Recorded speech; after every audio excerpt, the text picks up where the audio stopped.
평창 동계올림픽의 친구 수호랑이랑 반다비가 싸우면 누가 이길까요? 정답은 수호랑이 이길 확률 높다입니다. 동북아시아, 동남아시아, 남아시아 등지가 호랑이와 반달가슴곰의 결투장입니다. 반달가슴곰은 호랑이보다 덩치가 작고 호전성도 낮은 데다 식물, 곤충 위주의 식단을 선호해서 엄밀히 따지면 호랑이와의 경쟁의 입장은 아닙니다. 시베리아 벵골 호랑이 개체 중 곰을 전문적으로 사냥하는 개체도 보고된다고 하네요. 그렇지만 반달가슴곰이 당하기만 하는 건 아닙니다. 체급이 적다고는 하나 최소 100kg은 나가는 데다 날카로운 발톱은 물론 궁지에 물리면 사나워지는 습성으로 인해 정면으로 싸우기도 한다는군요. 고양이과 대표 호랑이와 개과 대표 늑대, 싸움의 결과는 늑대가 상대가 되지 않습니다. 늑대에게 호랑이는 인간을 제외하면 가장 위험한 천적인데요. 호랑이 서식지에는 늑대가 완전히 자취를 감춘다고 합니다. 이를 지역적 멸종이라고 하는데요. 호랑이가 철두철미하게 늑대를 죽이고 몰아내기 때문에 호랑이 서식지에서 늑대는 멸종당하는 거죠.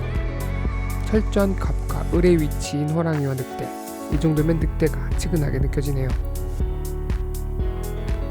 힘의 호랑이와 스피드의 표범, 결과는 예상하신 바와 같이 표범의 대패입니다. 표범은 호랑이 서식지를 피하는 편이고 먹이도 호랑이들이 노리지 않는 것을 주로 사냥한다고 하는데요. 실제로 인도 국립공원에서 호랑이가 많으면 표범의 개체수가 적다고 하네요. 심지어 호랑이와 서식지가 겹치는 표범은 그렇지 않은 표범보다 덩치가 작은 먹이를 선호한다는데요. 호랑이와 경쟁을 피하기 위해서라고 합니다. 이런 표범의 안식처는 나무 위나 숲을 속인데요. 이유는 호랑이가 별로 좋아하는 곳이 아니라서 라는군요.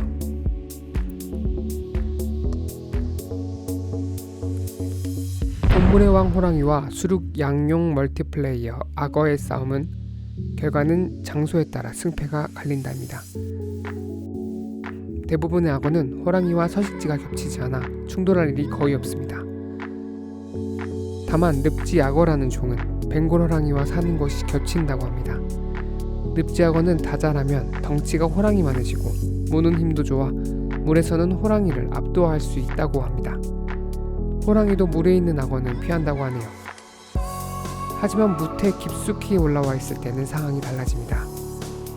악어의 신체 구조상 뒷덜미는 사각이라 호랑이가 뒷덜미를 물고 늘어진다고 합니다. 그렇지만 역시 쉽게 제압당하진 않는다고 하네요. 동물의 왕, 백수의 왕, 싸우면 누가 이길까요? 누구나 한 번쯤은 상상해봤을 이 세 개의 대결의 승자는 누구일까요? 사실 야생호랑이와 사자는 만날 일이 없습니다. 서식지가 완벽하게 다르기 때문이죠. 동물이나 사파리에서는 싸우긴 하지만 어느 한 종이 절대적 우위를 점하진 않는다고 합니다. 피지컬은 호랑이가 조금 앞섰는데 사자는 사교성이 좋아 패싸움에는 유리하다는 게 일반적인 의견입니다. 그렇지만이도 역시 호바호, 사바사라서 싸움의 승자는 정하기 힘들 것 같습니다. 호랑이 앞에서는 한없이 작아지는 인간, 싸움의 승자는 바로 인간입니다. 호환이라는 말이 있을 정도로 호랑이의 공격은 인간에게는 재해나 다름없었습니다. 맨몸으로는 호랑이에게 인간은 장난감일 테니까요. 그러나 지금 호랑이가 멸종위기종으로 전락해버린 이유가 바로 인간입니다.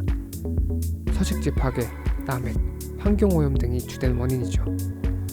호랑이의 나라라고 불리던 한반도에서 호랑이가 사라진 이유도 이와 크게 다르지 않습니다.